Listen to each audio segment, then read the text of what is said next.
Hello students, welcome back my YouTube channel. कैसे हैं आप सब? आई होप आप सभी अपने घरों में सुरक्षित होंगे। तो चलिए स्टार्ट करते हैं हम अपना आज का वीडियो। हमारे आज की वीडियो में हमारी जो यूनिट चल रही थी second, social problem in India में फैमिली प्रॉब्लम्स के बारे में। तो फैमिली प्रॉब्लम्स के जो भी हमने 5 टॉपिक लिए थे, उन 5 टॉपिक में से मैंने अपने पिछले वीडियो में आप लोगों को प्रॉब्लम्स ऑफ एल्डरली बता दिया है, यानी वृद्धों की समस्याएं क्या क्या रही हैं उनके बारे में आपको डिटेल में बता चुकी हूं मैं। आज जो हमारा टॉपिक है वो है डाउरी यानी दहेज। दहेज क्या है, दहेज प्रथा क्या है, आज हम उसके बारे में बात करेंगे। दहेज जो शब्द है इससे आप सभी लोग अच्छे से वाकिफ होंगे।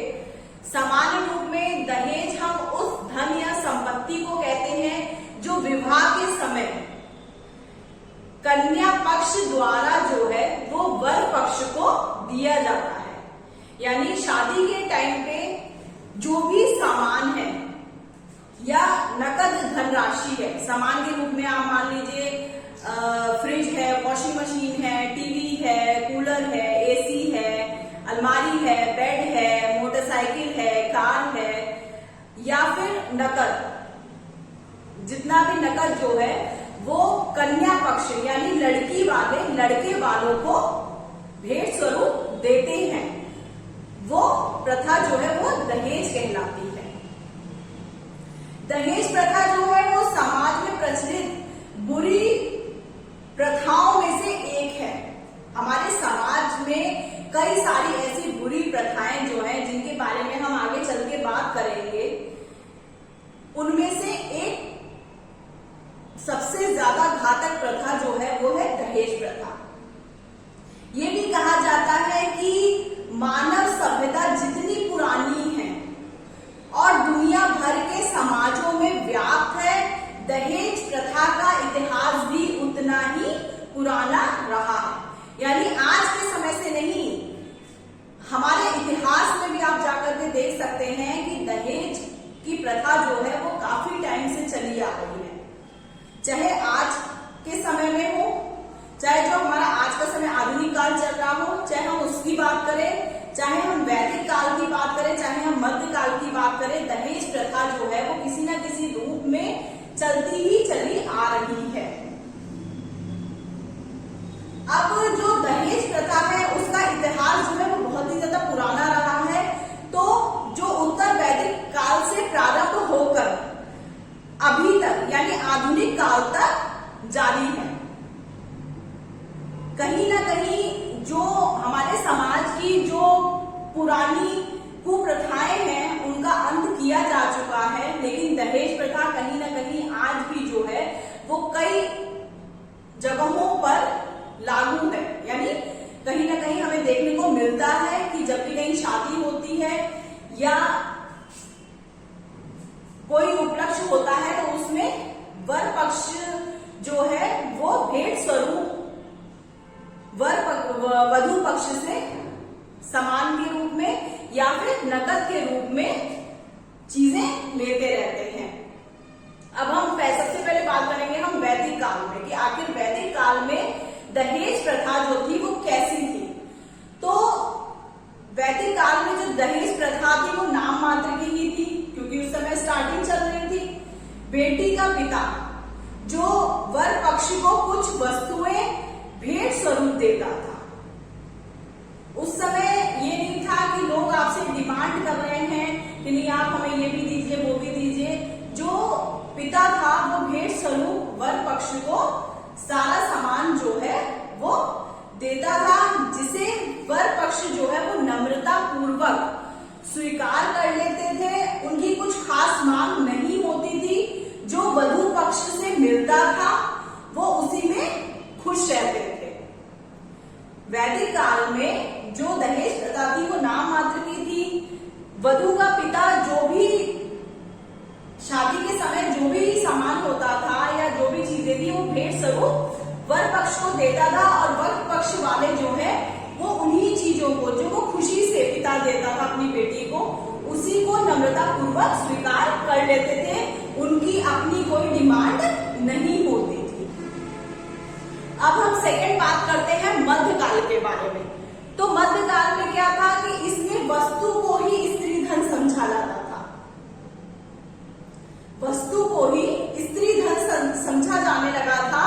पिता अपनी इच्छा के अनुसार और अपनी काबिलियत के अनुसार जो उनकी मर्जी होती थी, वधु पक्ष की जो मर्जी होती थी और जो वो चीजें खरीद सकते थे या वर पक्ष को दे सकते थे अपनी काबिलियत के अनुसार, कि जैसा उनका बजट होगा उसी के अकॉर्डिंग वो सामान जो था, चाहे तो वो नकद के रूप में हो चाहे वस्तुओं के रूप में हो, वर पक्ष को देते थे।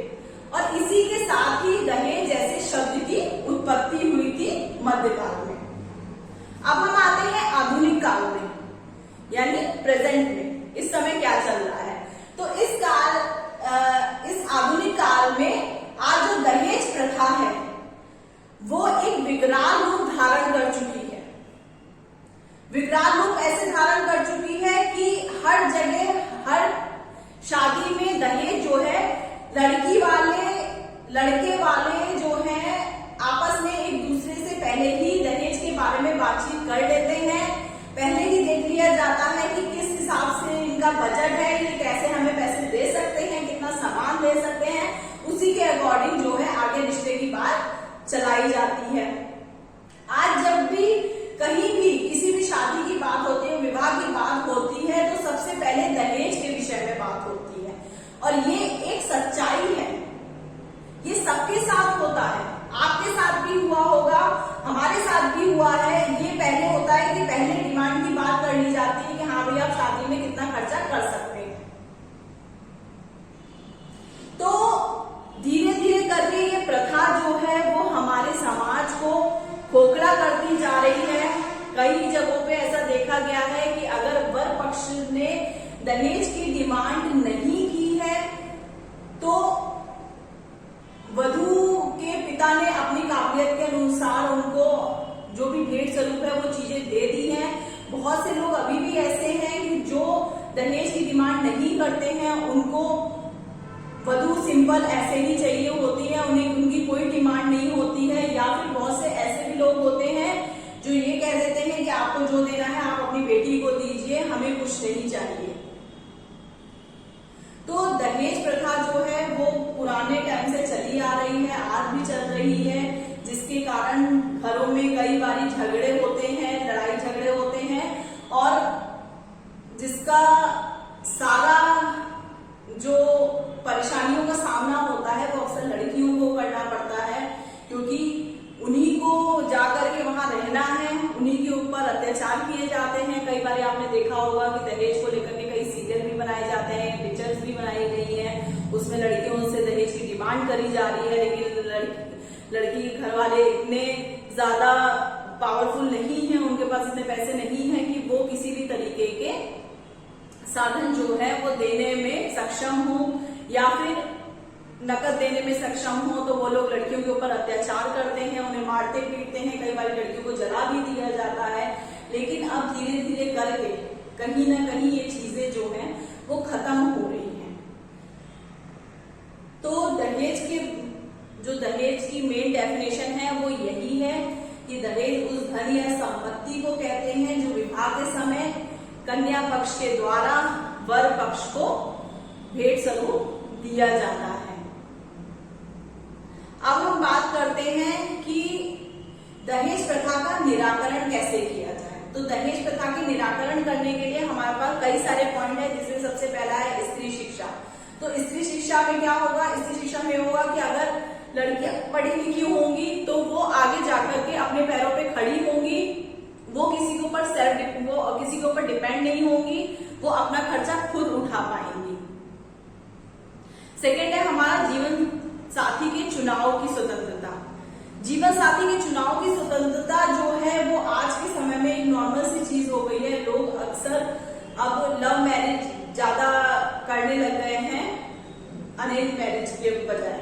लव मैरिज होने में क्या रहता है कि जब लड़की अपने हस्बैंड को चुनती है खुद अपने आप, तो सारी ही आपस में पहले ही बातें क्लियर हो जाती हैं। वो बता देती है कि भाई मेरे फादर जो है वो दहेज देने में के खिलाफ है या वो दहेज नहीं देना चाहता, तो एक तरीके से ये चीज भी जो है वो दहेज के निराकरण में शामिल है। थर्ड पॉइंट है हमारा अंतर जातीय विवाह। अंतर जातीय विवाह का मतलब हो गया किसी और दूसरी कास्ट में शादी करना। तो ये चीज भी कहीं ना कहीं पॉजिटिवली जो है वो आपके दहेज प्रथा के निराकरण के रूप में सामने आती है। फोर्थ पॉइंट है हमारा लड़कों को स्वावलंबी बनाया जाए, यानी लड़कों को कुछ सेल्फ डिफेंस किया जाए कि भाई लड़के जो है वो अपने आप अपना खर्चा उठा सके। फिफ्थ पॉइंट है हमारा युवा आंदोलन। युवा आंदोलन से हमारा तात्पर्य है कि दहेज के विषय में लोगों को जागरूक करना कि दहेज जो है वो हमारे समाज के लिए एक कुप्रथा है, उसके बारे में लोगों को समझाना कि किस तरीके से दहेज लेना एक बहुत ही गलत चीज है। अपने अनुसार इस आंदोलन में आप अपना अपना योगदान अपने अपने क्षेत्र में किसी भी रूप में दे सकते हैं। 6 पॉइंट है दहेज विरोधी कानून। दहेज विरोधी कानून बनाया गया है जिसके डर से भी दहेज प्रथा का अंत किया जा सकता है। अब जो दहेज निरोधक अधिनियम जो दिया गया था वो 1961 में दिया गया था। तो जो समाज में दहेज निरोधक अधिनियम लागू हुआ वो 1961 में लागू हुआ और इसमें कुछ संशोधन किया गया। तो संशोधन में जो है वो कहा गया कि दहेज लेने वाले को 5 वर्ष की कैद होगी और 15,000 रुपए जुर्माना देना पड़ेगा। अब दहेज का जो ये टॉपिक है इसमें मैं आप लोगों को बता देती हूँ कि इसमें ये दो क्वेश्चन अक्सर पूछे जाते हैं कि दहेज का जो निरोधक अधिनियम है वो कब पारित किया गया, तो 1961 में, और इसी अधिनियम में संशोधन कब किया गया, तो 1986 में किया गया। तो ये क्वेश्चन जो है वो अक्सर आप लोग के एग्जाम्स में आएंगे, जब भी आप देखेंगे तो उसमें पूछा जाएगा इस तरीके से कि कैसे दहेज निरोधक जो कानून लागू हुआ था वो कब लागू हुआ था और उसमें संशोधन किस सन में किया गया था। तो लागू आपका कब हुआ था, लागू आपका किया हुआ था 19। आप लोग का कंफ्यूज मत होइएगा, संशोधन वाला अलग है और जो पहला लागू किया गया था वो आपका 1961 में किया गया था, और जो संशोधन वाला नियम लागू किया गया था वो आपका हुआ था 1986। तो आप लोग कंफ्यूज मत होइएगा, ये आपका दहेज संशोधन अधिनियम आपका 1961 में लागू किया गया था और दहेज निरोधक संशोधन अधिनियम आपका जो है वो 1886 में लागू किया गया था। तो दहेज वाला टॉपिक जो है वो अभी हमारा आगे मैं नेक्स्ट वीडियो में कंटिन्यू करूंगी। उसमें मैं आप लोग को थोड़ा सा जो आपके नोट्स है उसके अकॉर्डिंग आपको बताऊंगी कि इसके निवारण के उपाय क्या क्या होते हैं दहेज के, इसके कारण क्या है, इसके लाभ क्या है, इसकी हानियां क्या हैं, उन सारे के बारे में मैं आप लोग को अपने नेक्स्ट वीडियो में बताऊंगी। तो उसके बाद हमारा टॉपिक जो स्टार्ट होगा वो होगा डोमेस्टिक वायलेंस यानी घरेलू हिंसा के बारे में। तो मिलते हैं हम अपने नेक्स्ट वीडियो में। आप लोगों को मेरे वीडियोस पसंद आ रहे हैं तो प्लीज मेरे चैनल को सब्सक्राइब करते रहिए, लाइक कीजिए और बेल आइकन पे जाके बेल के बटन को जरूर प्रेस करिए ताकि आप सभी बच्चों को मेरे नोट्स बराबर मिलते रहें। Thank you.